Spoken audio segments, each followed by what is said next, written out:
Hi friends, আমি ট্রাভেলখানার সঙ্গে গানার কল্পনা। আমি আজকে আপনাদের একটা ছোট্ট করে একটা কথা একটু বলতে চাই। আমাদের এই চ্যানেলটা ট্রাভেলখানার সঙ্গে গানা নিছক ট্রাভেলের চ্যানেল, আড্ডা মারার চ্যানেল। আমরা যেখানে যেখানে যাই, ঘুরে বেড়াই, সেখানকার কিছু গল্প শুনি লোকেদের মুখে, সেই গল্পগুলি আপনাদের সামনে তুলে ধরি। হাসি কৌতুক যেভাবে আপনারা ধরবেন, ঠাট্টা ইয়ার্কি, আমরা মজা করি, আনন্দ করি, গল্প করি। আমাদের এই চ্যানেলের মধ্যে বা আমাদের এই গল্পগুলোর মধ্যে কিন্তু কেউ যদি আপনারা পুঁথিগত কোনো ইতিহাস খুঁজতে চান বা রাজনীতি খুঁজতে চান বা অর্থনীতির কোনো গল্প খুঁজতে চান, সেটা পাবেন না। আমরা নিছকই আড্ডা মারি, যেখানে ঘুরতে যাচ্ছি সেই জায়গার ডিটেলস, কিভাবে যাবেন, কোথায় থাকবেন, কত ভাড়া হতে পারে, এবং সেখানকার লোকাল লোকেদের মুখে যদি কোনো গল্প শুনে থাকি সেটা তুলে ধরি। এটা আমাদের ট্রাভেলের চ্যানেল, একদম ট্রাভেল নিয়ে আড্ডা মারি, ব্যাস এইটুকুই। এই শোন, কি ব্যাপারটা কি তোর? বল। এরকম বকবক করছিস কেন? এরকম সিরিয়াস? তুই এত দেরি করে এলি কেন সেটা আগে বল। আমি দেরি করে এলাম কোথায়? আমার কফিটা কোথায়? এই তো তোর কফিটা খা। মাথাটা কিন্তু ভীষণ গরম। কেন রে? মালদা যেতে হবে বলে তোর মাথাটা এরকম গরম হয়ে গেল? সে তো যেতে হবে, কিন্তু মালদা যাওয়ার আগে আমি একদিন কি দুদিনের জন্য দিল্লি যাচ্ছি। বাহ, দারুণ ব্যাপার। তাহলে মাথাটা কেন গরম ভাই? তোর তো মাথাটা ঠান্ডা থাকার কথা, যে কত সুন্দর তুই ঘুরতে যেতে পারছিস। আর শোন, একটা কথা বলি, আমি জানি তুই মালদাটা নিয়ে গাইগুই করছিস, কিন্তু বিশ্বাস কর, মালদা অতটাও খারাপ জায়গা নয়। মালদা যথেষ্ট ভালো জায়গা। আমি নিজে উত্তরবঙ্গের মেয়ে, আমি জানি। আর মালদাকে উত্তরবঙ্গের প্রবেশদ্বার বলা হয়, ঠিক আছে? তুই মালদা থেকে না উইকেন্ড ট্রিপে তোর এই মানে প্রিয় পাহাড়ে কোলে, শুধু পাহাড় কেন, জঙ্গল টঙ্গলেও তুই যেতেই পারবি। যেতে পারলেই ভালো। না, যেতে পারলেই ভালো, এরকম মুড অফ করে লাভ নেই।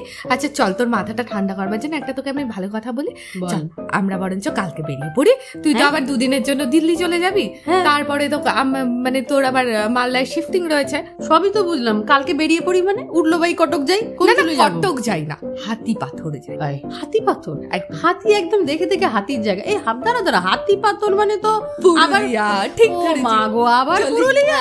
এই 40 ডিগ্রি টেম্পারেচারে তোকে একটু তন্দুরি করে শেখে তন্দুরি করে না নিয়ে এলে কি আর হচ্ছে বল? এবার মনে হচ্ছে না ভাগ্যিস আমিও ড্রাইভিংটা শিখে নিয়েছি, ভালো করেছি। একদম দারুণ কাজ করেছিস। তুই আমাকে তন্দুরি বানাতিস। না তন্দুরি, এই 40 ডিগ্রি টেম্পারেচারে কে পুরুলিয়া যায় ভাই? তো তুই আমি আমাদের আবার পাথর দেখতে। এই না পাথর দেখতে না, শোন ব্যাপারটা হচ্ছে ইজিপ্সোর ক্যাম্প। এটা তুই জানিস ইজিপ্সোর প্রপার্টি গুলো কত কেন নাম হাতি পাথর কেন নামের? আরে এখানে হচ্ছে তোর কাঁসাই নদীর জলে না বড় বড় কিছু পাথর রয়েছে, যেগুলোকে দেখলে মনে হবে যে হাতি ডুবে আছে, মানে চান করছে হাতি স্নান করার সময় যে হাতি।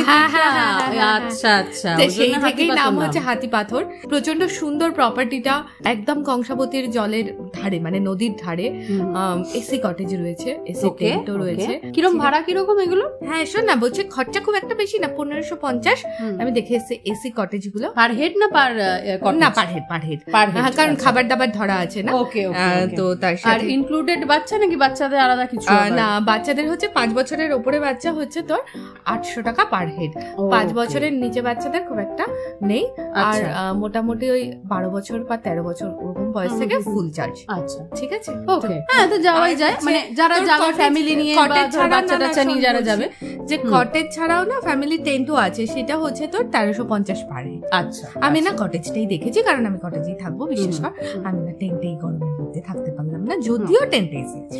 আরে শোন, তোকে কিন্তু একটা কথা আমি বলে দিচ্ছি, এই যদি হাতি পাথর আমাকে নিয়ে যাচ্ছিস, ঠিক আছে, তুই তো বললি হাতির পিঠের মতো দেখতে বলে ওগুলো হাতি পাথর। হ্যাঁ, তুই ভাব, তুই পায়ে পা ডুবে বসে থাকতে পারিস। কিন্তু যদি ওখানে গিয়ে যদি ওখানে গিয়ে আমি যাবো, আমি চলে আসবো। পাগল নাকি? এবার তাহলে তুই আমি পাগল নাকি? না তুই যে 40 ডিগ্রি টেম্পারেচারে যাবো একদিন, আবার পরের দিন ব্যাক করে আসবো।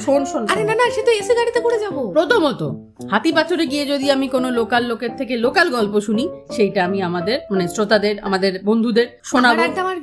আমি শোনাবো, তোকে তো মাথায় এবার না পাথর ছুঁড়ে মারবে, মারবে, আমার কিচ্ছু এসে যায় না, সেটা আমি শোনাবো। আর একটা কথা, পরের দিন বস ফিরছি না। কেন? কোথায় ফিরছি না? কারণ আগের বার আমরা ময়ূর পাহাড়ে একটা জিনিস মিস করেছিলাম। আবার? ইয়েস। কোথায় যাবি? যোগিনী গুহা। বুঝলাম, এটা কিন্তু মানবাজার ব্লকে। মানে আরে তো কি হয়েছে, গাড়ি তো আমার হাতে। তুই চ না, পুরুলিয়ার বাইরে তো আর কোথাও তুই যাচ্ছিস না, পুরুলিয়ার মধ্যে কত কিলোমিটার হবে? 2 কিলোমিটার, 3 কিলোমিটার, 10 কিলোমিটার, 15 কিলোমিটার? না 30-40 কিলোমিটার হবে। তো হবে 60 কিলোমিটার। আমরা আগের বারও জঙ্গল টপকে অনেক জায়গায় ঘুরেছি, এবারেও আমরা যাবো, ঠিক আছে?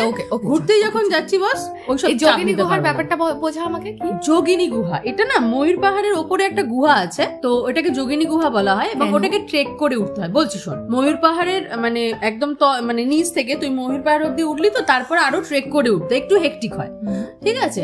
আর গুহাটা অ্যাকচুয়ালি ওখানে ওই লোককথা, নট হিস্ট্রি। না না শোন না, বলছি কি ট্রেক করে উঠতে হবে, মানে গাড়ি টাড়ি ওঠে না? না গাড়ি ওঠে না, তোর মতো হাতিরা একটু থুপ থুপ করে উঠে একটু হাঁপাবি, বসবি, দম নিবি, আবার উঠবি। মানে তবে হ্যাঁ, গুহার ভেতরে ঢুকতে পারবি না। গুহার ভেতরে ঢুকতে গেলে তোকে যা বাবা, তাহলে অত কষ্ট করে উঠে মানে অ্যাকচুয়ালি ওখানে এখন না সেইভাবে ঢুকতে দেয় না। যদি ঢুকতেও হয় সেই রকম তোর ব্যবস্থা থাকা চাই, মানে টর্চ থেকে শুরু করে আগুন থেকে শুরু করে, মানে গুহায় ট্রেকের যে জিনিসপত্র লাগে যাবো সঙ্গে করে, তাহলে তুই ঢুকবি। যদি ওখানে লোক ঢুকতে দেয়, আটকে যাবো না তো? আটকে গেলে আর কি করবো, যাকে সেটা আর বললাম না। হ্যাঁ, তো ওখানকার লোকজন যদি তোকে ঢুকতে দেয় ঢুকবি। তো যোগিনী গুহা হচ্ছে ওখানকার কি বলবো, লোকের মুখের গল্প যেভাবে আসছে আর কি, সেইখানে আমি শুনেছিলাম যোগিনী গুহায় নাকি একজন বিধবা বয়স্কা মহিলা থাকতেন, ঠিক আছে। এবং ওই জঙ্গলের মধ্যেই উনি নানা জড়িবুটি গাছ দিয়ে নানা রকম ওষুধ টষুধ তৈরি করতেন, এরকম করতেন আর কি। এবং কিছু কিছু অনেক কবিরাজ না ওঝা ওই টাইপের, ধরেন না পুরোনো দিনে যেরকম হয় না ওই টাইপের। এবার পুরুলিয়ার কিছু কিছু লোকজন যারা জঙ্গলের পথে কাট কাটতে যেত বা ইয়ে করতে যেতে করতো, তারা মাঝে মধ্যে তার কাছে যেত এবং সেসব ওষুধ নিয়েও আসতো। তো ব্যাপারটা হচ্ছে এবার একবার নাকি ময়ূরপাড়া থেকে নিচে একটা বড় ক্ষেত টাইপের দেখা যায়, চাষের ক্ষেত। সেখানে চাষিরা চাষ টাস করছিল এবং হঠাৎ করেই দেখছে যে জলটা আসে, সেই জলটা লাল হয়ে আসছে, মানে রক্ত। তো তারা তারপরে অনেক খুঁজে টুজে অনেকে দলবল মিলে যখন গিয়ে কিছুটা দূরে গিয়ে দেখলো যে একটা বাঘ ওই মহিলাকে আক্রমণ করেছে এবং তারা সেই বাঘকে তাড়ায় এবং মহিলাকে বাঘের মুখের থেকে মানে বাঁচায়, কিন্তু ভীষণ ক্ষতবিক্ষত হয়ে গিয়েছিল। ট্রিটমেন্ট করায়, তাকে সুস্থ করায় এবং উনি ওই যোগিনী গুহাতেই কিন্তু থাকতেন, মানে ওই গুহাতেই থাকতেন। তারপর থেকে কি লোক সমাজের সাথে ওনার একটা ভালো কমিউনিকেশন গড়ে ওঠে বা যাতায়াত শুরু হয় না। উনি ওই জঙ্গল থেকে খুব একটা বেরোতেন না। তাহলে ওই জড়িবুটি গুলো কাকে দিত? কিছু কিছু লোক যেত জঙ্গলের রাস্তায়, যারা কাট কাটতে যাচ্ছে, জঙ্গলে যাদের কাজ আছে, ধর যাচ্ছে। এই শোন, এগুলো হচ্ছে সবই ওখানকার লোকেদের কথা, ঠিক আছে। মানে এখনো গেলে তুই যদি ওখানকার লোকেদের জিজ্ঞেস করিস, সে এখনকার এজের হোক বা পুরোনো এজের হোক, তারা কিন্তু এই একই গল্প বলে, ঠিক আছে। এগুলো কিন্তু কেউ যদি মানে বই খাতায় খুঁজতে যায় পাবে না, ঠিক আছে। তো আমরা জাস্ট এই গল্পটা শুনেছি তাই আমি বললাম, এবং আমার ইন্টারেস্ট আছে সেই জায়গাটা দেখা, আমারও যেখানে উনি থাকতেন। গুহাটায় ঢুকতে পারলে খুব ভালো হয়, যদি ঢুকতে দেয় জিনিসপত্র আমরা নিয়ে যাবো। আর যদি নাই বা ঢুকতে দিল, আমরা তো হাতিপাথর যাচ্ছি ইজিপ্সের ক্যাম্পে, তুই কি জানিস একটা জিনিস, এই যে তুই 40 ডিগ্রি টেম্পারেচারে তুই যে যাবি, হ্যাঁ মরতে না মরতে না, ওদের ওয়েলকাম ড্রিঙ্কসে তোকে দেবে নিম্বু পানি অথবা ডাবের জল। যে এই যে তোর খাওয়াটা শুরু হলো, আচ্ছা, তারপরে হচ্ছে তোর লাঞ্চে মানে হচ্ছে তোর ভাত থাকছে, ডাল থাকছে, কোনো সব ভাজা খাচ্ছে, কিছু আর চাই না। তারপরে হচ্ছে তোর কি বলে না, শোন না, একটা সবজি থাকছে, আচ্ছা, মাছ থাকছে, ইভিনিং স্ন্যাক্সে পকোড়া থাকছে। এগুলো কি সব ইনক্লুডেড? একদম ওই রেটে একদম। ডিনারে হচ্ছে তুই ভাত খাবি, যা খাবি খাবি, তোর মনে হচ্ছে সব খেয়ে তুই যোগিনী গুহায় উঠতে পারবি। আচ্ছা শোন না, তার সাথে চিকেন থাকছে। উফ, আর তুই চাইলে ক্যাম্প ফায়ারও করতে পারিস, কিন্তু এই গরমকালে না ক্যাম্প ফায়ারটা করবো না, বুঝলি। ব্যাপারটা হচ্ছে বড্ড গরম লাগবে, তো ক্যাম্প ফায়ার করলে বল তুই আবার চিকেন বারবিকিউ করে যেত। দারুণ খাবো দাবো, কি তুই গিলতে যাবি না দেখতে যাবি জায়গা বল। আর তার সাথে যেটা করবো, এই যে খাওয়া দাওয়াটা দেখ, তুই যদি পেটটাকে তুই যদি শান্তি না দিস, তাহলে ওই যে বলে না পেটে খেলে পিঠে সয়, তো তা না হলে আমি এই যে বোঁচকা বেঁধে শুরু হয়েছিল, না দেখ, তাই জন্য আমি যে বোঁচকা বেঁধে নিয়ে যাবো পিঠে করে, কি খাবার ওখানে গিলবি আবার নিয়েও যাবি না, ওই যে ক্যামেরা সব নিয়ে আমি যে সানসেটের ছবি তুলবো, এটাতে একটা কষ্ট আছে। তা তোর যদি ভালো খাওয়া দাওয়া না পাওয়া যায়, তাহলে ব্যাপারটা কি করে, শক্তিটা কোথা থেকে? একদম। কিন্তু এটাকে শোন, বলে দি, ভালো করে গিলে নিস ওখানে যোগিনী গুহায় গিয়ে, তোকে নালপালা চিবোতে হবে। হ্যাঁ না ঠিক আছে, সেটা ব্যাপার না, সেটা তো করেই নেবো, কষ্ট সৃষ্ট করে ভালো ছবি পাওয়া যাবে তো, তাহলেই আর কিচ্ছু চাই না। আর হ্যাঁ, যেটা বলছিলাম সেটা হচ্ছে কি, গাড়ি নিয়ে যাবে, কারণ না নিয়ে গেলেও হয়, মানে তোর এই হাতিপাথর যাওয়ার জন্য নিয়ারেস্ট রেল স্টেশন কিন্তু বাঁকুড়া, নট পুরুলিয়া, মানে এটা কিন্তু বাঁকুড়ার দিকে। একই টেম্পারেচার, অলমোস্ট বেশি তার থেকে। বলে যা, মানে এখন ওখান থেকে 60 কিলোমিটার হাতিপাথর।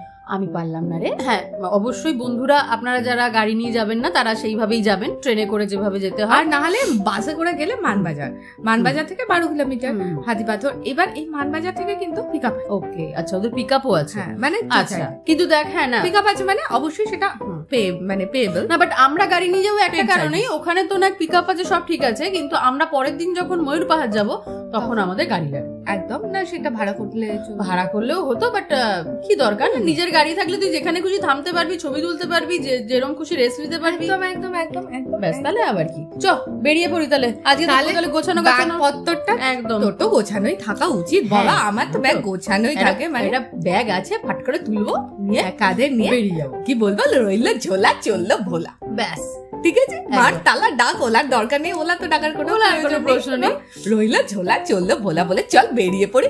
এই 40 ডিগ্রি টেম্পারেচার, চল আমরা একটু পুরুলিয়াকে এক্সপ্লোর করে আসি, যে গরমে পুরুলিয়া কেমন লাগে। তবে বন্ধুরা, আপনারা কিন্তু আমাদের মতো খ্যাপামো করবেন না। এই 40 ডিগ্রিতে পুরুলিয়া খুবই কষ্টদায়ক ব্যাপার। পুরুলিয়া বাঁকুড়া আপনারা একটু ঠান্ডা পড়লে বা একটু বৃষ্টির সময় যাবেন, ঠিক আছে।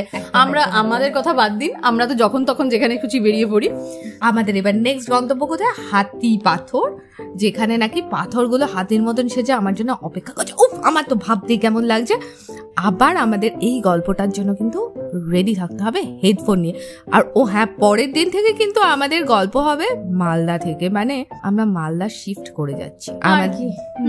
আর কি বলিস না, বাড়ি ফাড়ি আমি সব ঠিক করে ফেলেছি, ঠিক আছে।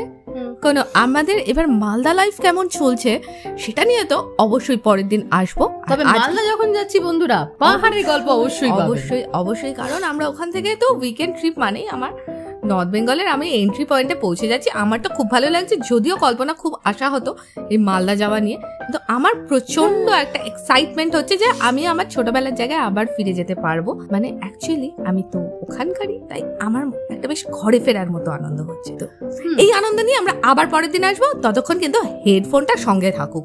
Tata tata.